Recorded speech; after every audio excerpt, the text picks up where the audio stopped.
Good evening. I'd first like to congratulate my fellow Bristol Sports Hall of Fame inductees. It's such an honor to be with you tonight. Although I didn't personally see everyone's impressive accomplishments, I did have the privilege of witnessing Tim Washington's career, and let me tell you, he made every fall Friday night of high school thrilling. The epic battles between Bristol Central football and New Britain and Southington will be forever embedded in my brain. Thank you to the Board of Directors and officers for all your hard work in organizing this memorable evening and ensuring that the legacy of Bristol sports endures. Your efforts are greatly appreciated. I have always been happy to call Bristol my hometown. I've had the opportunity to travel the country and the world, and whenever I've been asked, where are you from, I am proud to say Bristol, Connecticut. Of course, the response is always Bristol, Connecticut, the home of ESPN. While we love to lay claim to that, we all know that Bristol is so much more. Thanks to this wonderful community, the schools I attended, and my parents, I had every opportunity to participate in activities beginning at a young age. Bristol Parks and Rec, McCabe Waters, Bristol Soccer Club, the Soccer Dome, Speed Camp, Slamma Jamma, the Boys and Girls Club. These are the experiences and the places where I fell in love with sports. To all of my teammates over the years, through victories and losses, our memories bind us together forever. I would not be here without you. Thank you. I had the pleasure of playing for so many great coaches.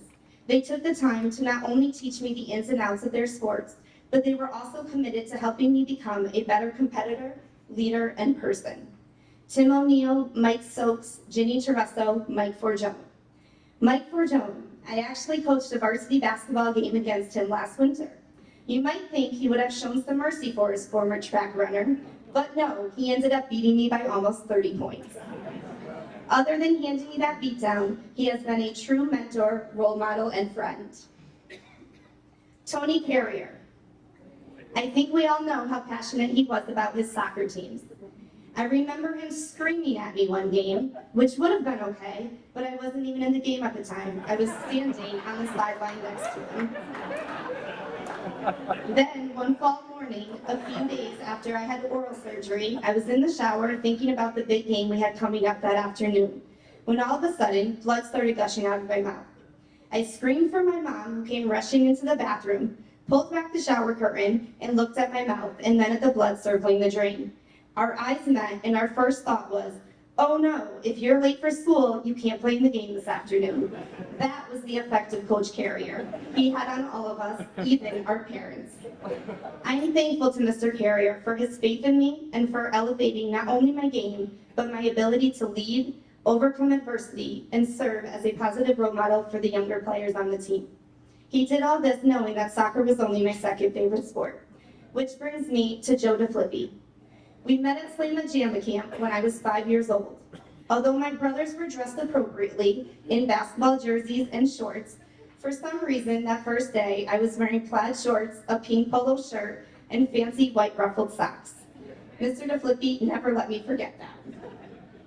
I spent about 12 summers at Slamma Jamma, many as a camper, and then several as a coach.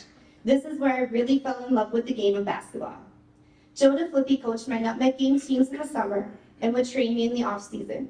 He set high expectations for me, and as I worked hard to meet them, my confidence grew as well. I am so thankful for his insightful knowledge of the game and for the time and effort he put into helping me develop into the point guard I would become. It seemed as though around every corner, there was always a teacher or coach giving me encouragement, providing opportunities to improve my skills and deepen my love of the many sports I played. My trainers, Mike Ryan, Chris Carrier, and Kathy Archibald. My PE teachers, Rob Germain, Mike Green, Cindy Peterson, and Tamara Stafford. The impact these people had on me went far beyond my childhood and played a big part in my choosing health and physical education as my major at Eastern Connecticut. It was also why I decided to coach high school sports. While at ECSU, I played for Denise Beerley, whose coaching style brought out the best in her team. She was tough, but one thing we always knew was that she cared about us much more than how we performed on the court. She wanted us to excel in the classroom as well. She made sure we were on track to graduate and become successful women out in the real world. When I first started my high school coaching career, I employed everything that I had learned from Coach Beerley. I have always been lucky to have a supportive family. My sister Tracy and my brother Scott, although years older, always made sure to support my sports career, taking time out of their busy schedules to come see games throughout high school and college. My brothers Gary and Jonathan, I grew up playing sports, competing against, and roughhousing with them, which is probably where I got my fearlessness. I will always remember heading to Bristol Central my first day of freshman year, feeling so cool to walk in with my two older brothers. Although I missed out on their height, I'd like to believe I got the skills. My dad, who was often hard at work running Paradise Electric, offered love and support when needed, and always made sure I knew how proud he was of me. My mom, my #1 fan, my biggest supporter. You were my very first role model. You taught me at a young age to love what you do. I've been fortunate enough to follow in your footsteps in education and also love what I do. For those of you that don't know, my mom is a 2-time breast cancer survivor who first battled it at the young age of 42 while raising 3 small children. I have always admired your braveness, your strength, and the fight in you. You always spoke up for what was right and fought to make sure girls' sports in Bristol had the same opportunity as boys. You had us in everything from church groups to Boy Scouts, Girl Scouts, chorus, band, all school activities, and every sport that was then offered in this city. To this day, I'm not sure how you got us to and from, but you did. We never heard you complain or saw you tired, and you never missed an event. I could always look out in the crowd and see my mom and my granny happily cheering me on. I am forever grateful to you.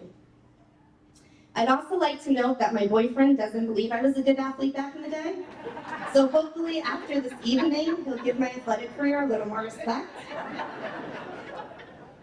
For several summers, I worked with the Skyhawk Sports Academy. Their motto is teaching life skills through sports. That has become my motto as well. My students and athletes don't have all the advantages and support systems that I had when I was young. There are so many life lessons that I learned in my years growing up here in Bristol, and I try my best every day to instill these in the young people I work with, in hopes of having the positive, everlasting impact that I have been blessed with from those of you who have supported me over the years. It's humbling to think of the many people in the city of Bristol who have taken an interest in my sports career and encouraged me and motivated me to accomplish all that I did. From the bottom of my heart, I thank you all. You led me to be here this evening to accept this incredible honor from the Bristol Sports Hall of Fame. Thank you.